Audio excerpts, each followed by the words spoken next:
안녕하세요. 윤현중입니다. 오늘은 미소 간의 쟁점이 됐던 통일한국정부 수립 문제에 대해서 살펴보겠습니다. 통일한국정부, 즉 통일된 한국정부를 수립하는 문제입니다. 이것은 우리나라 역대 정부의 통일 방안과 연결이 되는 그런 문제라고 할 수 있습니다. 1946년도에 그 통일한국정부 수립 문제가 난관에 봉착됩니다. 여기서 주요 역할자들의 서로 견해 차이가 결국은 통일한국정부 수립을 어렵게 만들게 됐습니다. 먼저 그 국내를 보면은 남한에서는 김구 이성만을 중심으로 해서 친탁 통치를 반대했습니다. 그렇기 때문에 모스크바 3상회의 결정에 따른 어떤 통일한국정부 수립에 반대했다고 그렇게 볼 수도 있습니다. 여기에 대해서 소련은 신탁 통치를 반대한 김구 이성만과 한국민주당 등을 배제한 상태에서 통일한국정부 수립 문제를 논의하자. 즉 미국과 소련 그리고 신탁 통치를 찬성한 북한의 그 정당단체, 남한의 정당단체들하고만 논의해서 통일한국정부를 수립하자, 이런 이야기입니다. 미국은 당연히 배제하는 정당단체나 지도자가 있어서는 안 된다. 한국의 모든 사람, 설령 반탁을 주장하더라도 그 사람도 다 참여시켜서 통일한국정부를 수립하자. 그런 입장이었습니다. 결국 그런 견해 차이가 극복되지 못하고 통일한국정부 수립 문제가 표류하게 됩니다. 그것이 1946년도 상황입니다. 바로 이러한 때 미군 정사령관 하지 중장은 다음과 같은 말을 합니다. 신탁 통치를 격렬하게 반대하는 김구 이성만보다 타협적이고 협력적인 중도계 인사들에게 기대가 크다, 이런 발언을 합니다. 그러자 이 발언에 고무된 김규식과 여운형은 좌우합작 운동을 벌이게 됩니다. 그것이 1946년 5월입니다. 이러한 그 중도계 인물들의 좌우합작 운동, 여기에는 좌우익 모두에서 찬성하는 사람도 있고 반대하는 사람도 있었습니다. 그렇지만 대체로 보면은 좌익과 우익에서 가장 중도 쪽에 가까운 사람들이 참여를 하고 그렇지 않은 노선이 분명한 사람들은 참여하지 않습니다. 그 좌우 합작 운동은 기본적으로 모스크바 3상회의를 지지합니다. 모스크바 3상회의를 긍정하는 바탕 위에서 우리나라 사람, 좌우익 사람들이 서로 손잡고 통일한국정부를 수립하자. 그러니까 통일한국정부에서 좌우익 인사들이 각각 같이 참여해서 또 정부를 수립하고 정부에서 또 비슷한 역할을 각자 하면서 서로 협력하자, 그런 취지입니다. 여기 이런 취지에 공감한 사람들로 보면은 우익 인사로는 김규식과 원세훈 그리고 안재홍, 이런 사람들이 참여를 합니다. 최동호도 참여합니다. 그리고 좌익에서는 여운형, 허헌, 정노식, 그리고 이강국 등이 참여를 합니다. 이렇게 참여를 해서 그 미군정이 지지하는 입장이다 보니까 실현 가능성이 좀 있어 보였습니다. 그렇지만 문제는 그 우리나라에서 주류 세력이라고 할 수 있는 다수당에 해당되는 한국민주당과 이성만, 김구 모두 참여하지 않습니다. 기본적으로 이성만 노선은 이미 설명했듯이 공산주의나 그 소련에 반대하는 입장이기 때문에 여기에 참여할 리가 없습니다. 마찬가지로 또 극단적인 박헌영이나 이런 사람들이 여기 참여하지 않습니다. 이런 가운데 이렇게 소수파 중심으로 좌우합작 운동이 좌우합작위원회를 구성하면서 실행하는, 집행할 수 있는 그런 힘을 갖춥니다. 그때가 7월 달입니다. 그렇지만은 그 이후 상황은 이 좌우합작 운동이 더 발전할 수 없는 환경에 처합니다. 기본적으로 남한 국민 다수의 지지를 받지 못한 데다가 또 미군정도 미국이 총선거 한국에서 총선거로 그렇게 정부를 구성하는 그런 방안에 기울어지면서 이 좌우합작 운동은 더 이상 미국의 지지를 받을 수 없게 됐습니다. 그런 것이 바로 통일한국정부 수립 문제에 있어서 하나의 돌파구를 열려는 움직임이었지만은 성공하지는 못했다. 이렇게 볼 수가 있습니다. 미군정은 이러한 좌우합작 운동 외에 또 한국 내에 너무 오랫동안 통일한국정부가 없음으로 인해서 우리 한국민을 대변할 수 있는 기관이 없다는 그런 문제를 인식합니다. 그래서 미군정은 한국민을 대표하는 그런 기관을 만듭니다. 처음에 만든 것이 과도입법의원입니다. 이것은 국민대의기관에 해당되는데 미군정에서는 45명을 선출하고 45명을 미군정 사령관이 지명을 합니다. 임명을 했습니다. 그렇게 해서 선출직 45명은 거의가 다 우익계 인사들이 뽑혔고, 그리고 임명직은 너무 우익계가 많다는 점을 감안해서 미군정에서 중도계 인물로 임명했습니다. 그리고 의장으로는 김규식을 임명했습니다. 이런 것이 바로 이제 국내 법을 만든다든지 우리 한국민을 대표해서 발언한다든지 그렇게 해서 정부가 없는 가운데 우리나라가 아직까지 통일한국정부가 수립되기 전이기 때문에 그런 공백 상태에서 일단 잠정적으로 이런 국민의 대의기관을 만든 것입니다. 그리고 또 사법부에는 대법원장에 김용무를 임명하고 민정장관에 안재홍을 임명했습니다.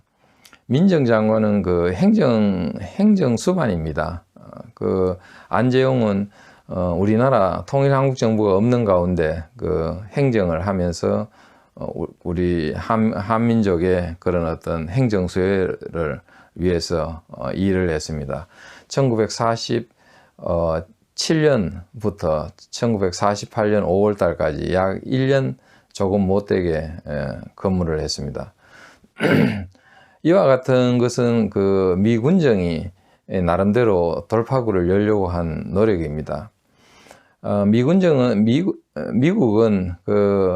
이러한 상황에서 소련과 한번 1대1 대화를 통해서 한번 교착된 상황을 타개해 보려고 노력합니다. 우리가 모스크바 3상 회의와 신탁통치 결정, 미소공동위원회 가동 이런 걸 통해서 해봤지만 통일한국정부 수립 안 되고 있다. 한번 만나서 좀 돌파구를 열어보자. 그렇게 해서 1대1 대화를 제의했습니다. 소련은 거부합니다. 소련은 다음과 같이 말합니다. 모스크바 3상 회의에서 미소공동위원회를 통해서 통일한국정부 수립 문제를 논의하게 되어 있다. 거기에 따라서 논의하면 된다. 그 입장이었습니다. 그렇게 해서 안 됐기 때문에 미국이 제의를 한 건데 소련은 같은 말을 반복한 것입니다. 그래서 미국은 미소 외에 중국과 영국을 포함시켜서 4자회담, 4개국 회담을 제의합니다. 그 회담의 의제로는 미국이 다음과 같은 제안을 했습니다. 자유선거 그리고 복수정당제를 보장하는 전제하에 남북한에서 각각 선거를 하자. 그렇게 해서 북한에서도 선거를 통해서 대표자들을 뽑고 또 남한에서도 대표자들을 뽑고 그래서 그걸 다 합쳐서 전국적으로 임시국회 같은 것을 하나 만들고 그 국회에서 정부를 내어서 임시정부로 하자. 그런 다음에 그 임시정부가 연합국 4개국과 협의해서 최종적으로 통일한국정부를 수립하자. 이 문제를 논의하기 위해서 4개국 회담을 제의했습니다. 영국과 중국은 찬성했습니다. 그렇지만 소련은 거부합니다. 결국 그것도 무산됩니다. 그러면서 1947년까지 소득이 없습니다. 통일한국정부 수립 문제에서 발전이 없습니다. 북한은 북한대로 조금 더 북한 공산정권 수립에 가까워져 가고 있었고, 남한에서는 과도 입법의원이나 그 입법사법행정에서 한국인을 참여를 넓히고, 그것으로 일단 잠정적으로 그 시기를 보내고 있었지만은, 최종 목표인 통일한국정부 수립은 여전히 성사되지 못했습니다. 그런 가운데 1947년 중반기가 되면은 유럽에서 미소 간의 대결이 아주 불꽃 튀게 됩니다. 소련은 당시에 팽창 정책, 우리가 붉은 제국이라고 말합니다만은, 소련의 어떤 공산화 확장, 다른 나라의 공산화를 퍼뜨리고 확산시키는 어떤 그런 것에 집중해 있었고, 미국은 그것을 막기 위해서 봉쇄 정책을 채택했습니다. 그런 가운데 유럽에서는 서유럽을 중심으로 해서 마샬 플랜이라는 그런 경제 부흥 계획을 추진하고, 또 나토라는 미국을 중심으로 해서 안보 동맹을 맺어가는 그런 상황에 있었고, 소련의 베를린 봉쇄로 인해서 비행기로 공수하는 어떤 그런 아주 냉전적인 상황이 전개되고 있었습니다. 그것이 우리 한국에도 영향을 미치게 됩니다. 이와 같은 상황에서 미국은 더 이상 대화와 회담을 통해서 어떤 진전을 이루기 어렵다고 보고, 유엔에 회부한다는 그런 결심을 하게 됩니다. 물론 이승만도 이와 같은 방법이 옳다고 그렇게 이미 언급한 바가 있습니다. 이와 같이 통일한국정부 수립도 요원하고, 남한은 아직까지 아무런 정부도 없고, 그에 비해서 북한에서는 이미 김일성을 수반으로 하는 공산정권이 아주 구체적으로 힘을 기르고 있는 그런 마당인데, 계속 이대로 있어서 되겠느냐는 그런 문제의식에서 이 유엔 회부 문제가 대두된 것입니다. 1947년 가을에 미국은 통일한국정부 수립 문제를 유엔에 회부했습니다. 그 결과 유엔은 그 안건을 정치위원회에다가 회부했고, 거기에서 미국이 제의한 안건을 심의를 했습니다. 미국은 유엔 감시하에 한국 전체를 대상으로 해서 선거를 하자. 그렇게 해서 한국민 인구 비례에 의한 대표들을 뽑아서 국회를 구성하고, 그 국회에서 정부를 수립하면 통일한국정부 수립이 되지 않겠느냐는 그런 안입니다.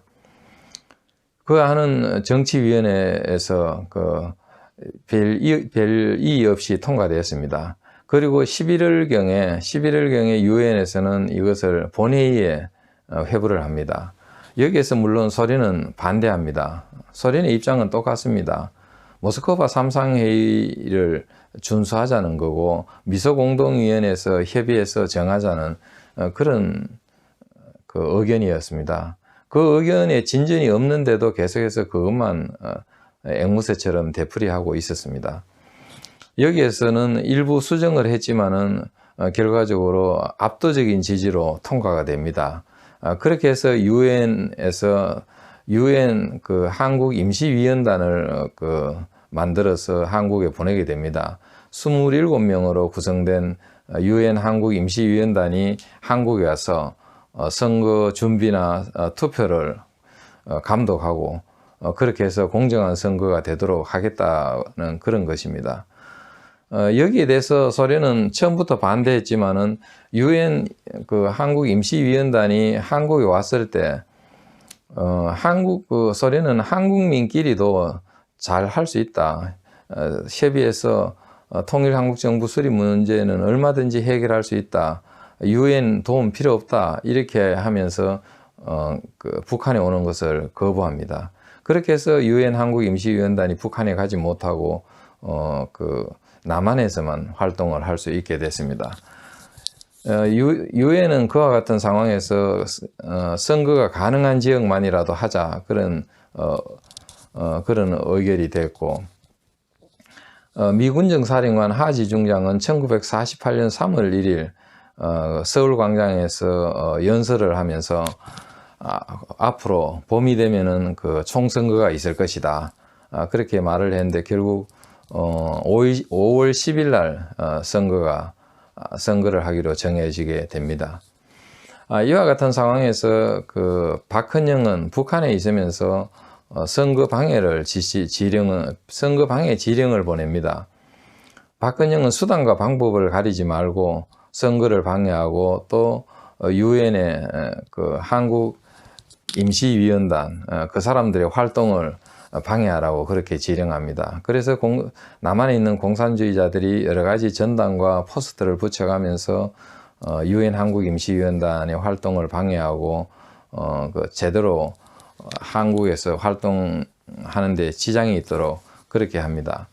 그리고 또 국내에서는 그 각종 파업을 일으키고 그렇게 해서 이 선거 준비를 원활하게 하지 못하도록 그렇게 합니다. 그렇지만 우리나라 그 미군정을 중심으로 해서 단속을 한 덕에 결국 그다지 큰 지장을 받지는 않았습니다.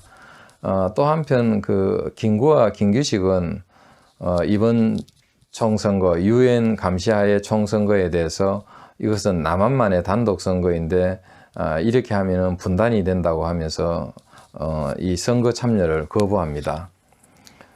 이와 같은 결과를 빚었지만은 결국 이것은 우리나라에서 대한민국 정부를 수립하는 길로 가게 됩니다.